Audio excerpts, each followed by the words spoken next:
Okay, this tutorial is going to be talking about MySQL and its privileges.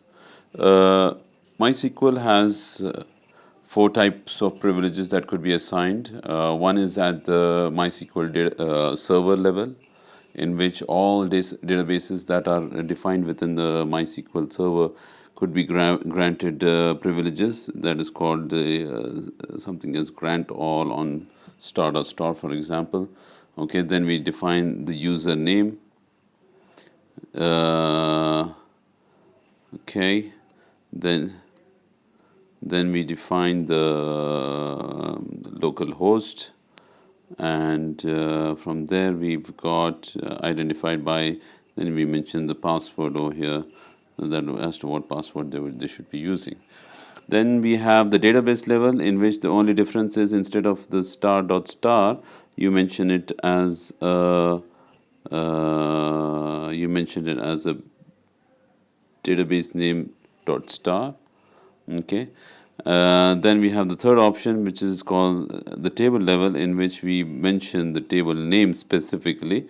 So in our example, we have a table by the name of artist.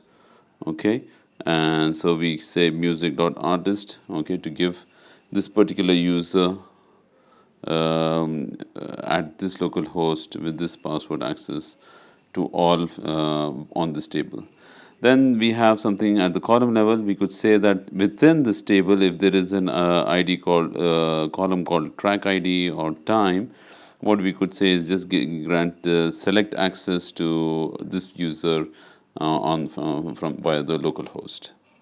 So we have extensive privilege capability within MySQL. So based on the user requirement, we could define which user could use what kind of access within the MySQL database.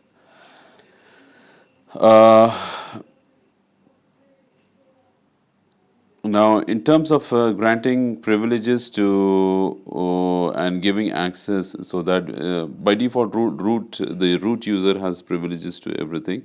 So, but if you would like to give this permission of granting rights, so that they could grant permissions to others, you need to execute this command, which is called the grant option to the particular user via this host.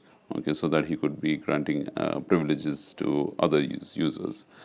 Another important thing that we need to know is MySQL comes with something called as an anonymous user, okay, which is defined by no name, and because of this, this basically allows users to log into the MySQL server without any username and give him, very basic access. For example, give him select access and so on. The command to basically you see who is the current user logged in, you could use this select current user to identify this. One thing very important in terms of selecting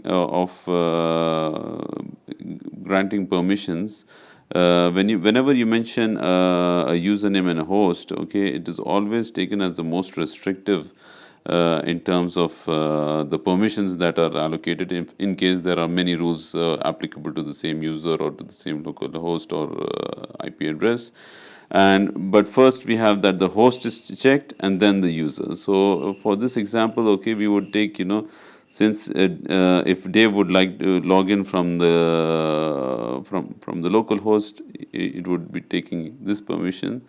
Whereas if another user is logging in, it would be taking it as anonymous, other than Dave, and so on. To see the permissions of what users have been assigned, you need to use this command show grants, and you should be able to see the permissions for a particular user via a particular host, or for the entire database. You could say show grants for star, and so on. There is a MySQL access command, which is basically a Perl script, okay, which you could execute via the command prompt, so that you could get details about the access privileges of a particular user.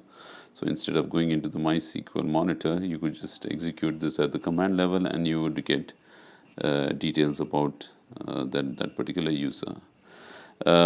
If you would like to revoke user permissions, you would need